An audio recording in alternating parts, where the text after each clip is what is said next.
मित्रांनो, आई कुठे काय करते या मालिकेच्या आजच्या भागामध्ये अभि घरी येतो. त्याचे कपडे फाटलेले असतात आणि घरातील सर्वांकडे खूपच रागाने पाहत असतो. तेव्हा सर्वजण विचार करू लागतात की अभिला नक्की झालं तरी काय. तेव्हा अनघा त्याला विचारते की अभि, काय झालं, तू एवढ्या लवकर घरी का आलास आणि तुझी कपडे फाटलेली कशी. तेव्हा अभि सांगू लागतो की मी आणि माझे मित्र रेस्टॉरंटमध्ये गेलो होतो.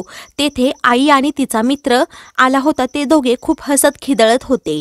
माझ्या मित्रांनी त्यांच्याबद्दल खूप वाईट साईड बोललं. माझ्या आईबद्दल असं वाईट बोललेलं मला अजिबात आवडलेलं नाही. त्यामुळे मी माझ्या मित्रांना खूप मारलं. हे ऐकून सर्वांना धक्का बसतो. तेव्हा अनघा बोलते, तू तरी शांत राहायचं ना, तू एवढं कशाला रिॲक्ट झालास. तेव्हा संजना अभिला बोलते की अभि, तू एवढं रिॲक्ट व्हायला नको होतं, तू शांत राहायला हवं होतं, कारण तुझ्या आईला काही समजत नाही आणि असं लोक बोलतच राहणार. तू असं किती लोकांना मारत राहणार, पण तुझ्या आईला त्याचं काहीच वाटत नाही आणि त्यात तुझे घरचे सर्वजण तुझ्या आईला सपोर्ट करतात. त्यामुळे तू सर्व गोष्टी ॲक्सेप्ट करायला शिक. तेव्हा यशला संजनाचं हे बोलणं ऐकून खूपच राग येतो. तेव्हा यश संजनाला बोलतो, मला तुझ्याकडून हीच अपेक्षा होती, कारण आम्हाला कधी वाटलं ना तू चांगली वागायला लागली, तुझं आम्हाला वाईट वाटायला लागलं ना तू लगेच तुझे रंग दाखवते. तेव्हा संजना यशला सांगते, तू जे बोलला तेच मी अभिला सांगितलं, फक्त इग्नोर करायचं. तेव्हा तुझं बोलणं एवढं सोपं नसतं, असं यश संजनाला बोलतो आणि तोंडावर पाडतो. तर मूर्ख अभि सर्वांना सांगतो की आईला त्या आशुतोष बरोबर काम का करायचं आहे, जगात दुसरे कोणीच पुरुष तिला भेटले नाही का. तेव्हा यश अभिला समजावून सांगतो की मोठमोठ्या सेलिब्रिटींच्या आयुष्यात अशा गोष्टी घडत असतात, मग त्यांनी कसं डील करायचं. तेव्हा अभि पुन्हा बोलतो की माझी आई सेलिब्रिटी नसली तरी चालेल, परंतु माझ्या आईविरुद्ध कोणीही वाईट बोललेलं मला अजिबात चालणार नाही. असं म्हणून तो यशला सांगतो, तू आईची बाजू घेऊन बोलू नको, कारण मला ते दोघेही आवडत नाहीत. तेव्हा आप्पा अभिला शांत राहायला सांगतात आणि तुला तुझ्या आईचा नाही तर त्या बोलणाऱ्या माणसांचा राग येत आहे, त्यामुळे दुसऱ्या कोणाचा राग तू अरुंधतीवर काढू नको. तेव्हा अभि पुन्हा आप्पांना सांगतो की जगात खूप लोक एकमेकांबरोबर काम करतात, परंतु आई आणि आशुतोषबद्दलच का बोललं जातं, कारण लोकांच्या डोळ्यावर येईल असंच ते दोघे वागतात. तेव्हा आप्पा पुन्हा अभिला समजावू लागतात. तेव्हा अभि खूपच वैतागतो आणि रागातच तिथून जातो. तेव्हा अनघा कांचनला विचारते, मी मीटिंगला जाऊ का. तेव्हा कांचन बोलते, अभिशी जाऊन तरी एकदा बोल. तेव्हा अनघा सांगते, तो आत्ता बोलण्याच्या मूडमध्ये नाही, तो जरा शांत होऊ द्यात, मग मी त्याच्याबरोबर बोलेन. असं म्हणून ती लगेच तेथून जाते.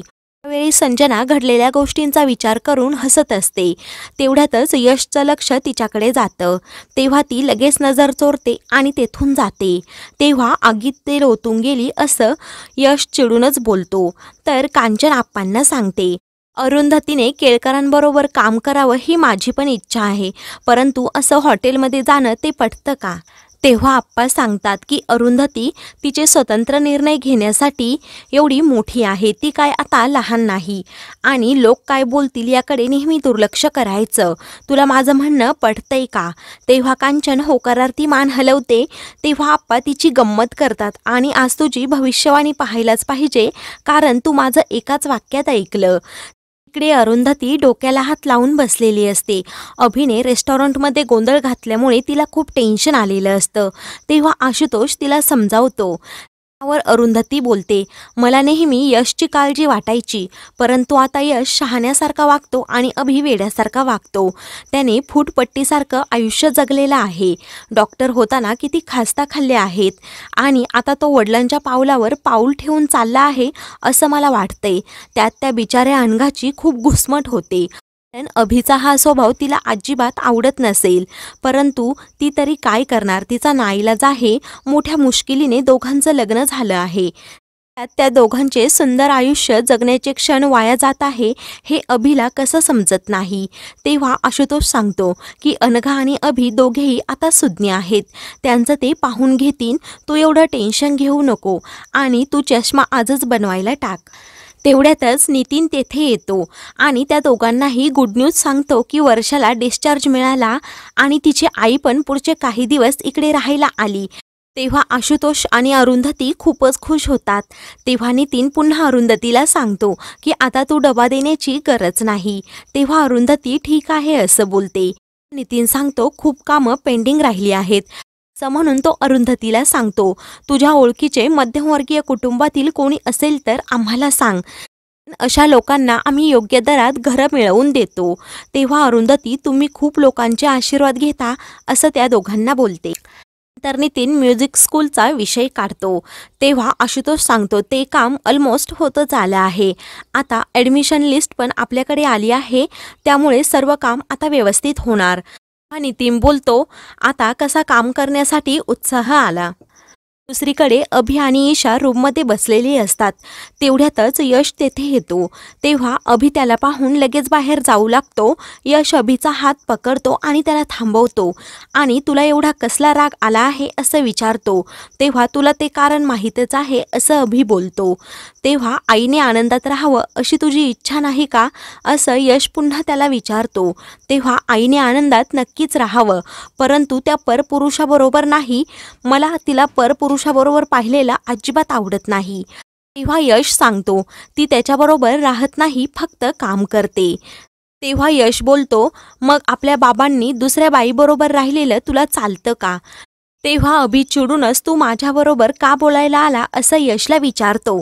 तेव्हा यश सांगतो तुला आपल्या आईचा आनंद महत्त्वाचा नाही का? तेव्हा त्या दोघांमध्ये पुन्हा खूपच वाद होऊ लागतात. तेव्हा ईशा दोघांनाही शांत करते आणि सांगते प्लीज तुम्ही दोघे तरी भांडू नका. मला घरात यायची सतत भीती वाटते. कोणी कधीही घर सोडून जाईल आणि कधीही भांडण सुरू होईल. तेव्हा यश सांगतो या अगोदरही असं चित्र होतं, परंतु आईने कधीही ते जाणवू दिलं नाही. ती नेहमी मनातल्या मनात कुढत राहिली आणि तिने जर कोणताही निर्णय घेतला आशुतोषच्या बाबतीतही तरी मी तिला सपोर्ट करणार असं म्हणून यश रागातच तिथून जातो. दुसरीकडे यश गौरीला भेटायला येतो. तेव्हा गौरी यशला सांगते मला जॉबची ऑफर आली आहे. तेव्हा यश खूपच खुश होतो. तेव्हा गौरी सांगते परंतु ती ह्या शहरातली नाही. वेळी यश कुठे आहे असं विचारतो. तेव्हा गौरी सांगते की US ला आहे. हे ऐकून यश विचारात पडतो. तेव्हा त्याला खूप वाईट वाटतं. तेव्हा यश विचारतो किती दिवसांसाठीची ही ऑफर आहे? तेव्हा गौरी सांगते 2 वर्षासाठीची ही ऑफर आहे. हे ऐकून यश पुन्हा विचारात पडतो आणि 2 वर्ष तुझ्याशिवाय मी कसा जगणार असं तिला विचारतो. गौरी ही ऑफर मी स्वीकारू की नको असं यशला विचारते.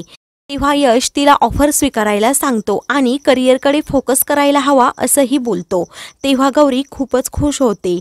नंतर यश लगेच अरुंधतीकडे जातो आणि तिला सर्व काही सांगतो आणि अरुंधतीला विचारतो की गौरी जर 2 वर्ष माझ्यापासून लांब राहिली आणि जर तिचे विचार बदलले तर काय करायचं? आमचं नातं पहिल्यासारखं टिकून राहील का? तेव्हा अरुंधती तुझ्या मनात हा विचार आलाच कुठून? तुम्ही दोघं एकमेकांवर खूप प्रेम करता. एक नवीन आव्हान आहे असं स्वीकारायचं आणि पुढे जायचं अरुंधती यशला समजावत असते. तेव्हा यश विचार करू लागतो. तर मित्रांनो पुढील भागामध्ये अनघा अभिला विचारते तू दादांना कॉल केला होतास का? तेव्हा अभि काहीच सांगत नाही. अनघा सर्वांना सांगते की अभिला ह्या घरात राहायचं नाही. हे ऐकून सर्वजण अभिकडे पाहतच राहतात. तर मित्रांनो अशाच मालिकेंचे पुढील भाग पाहण्यासाठी चॅनलला सबस्क्राईब करा.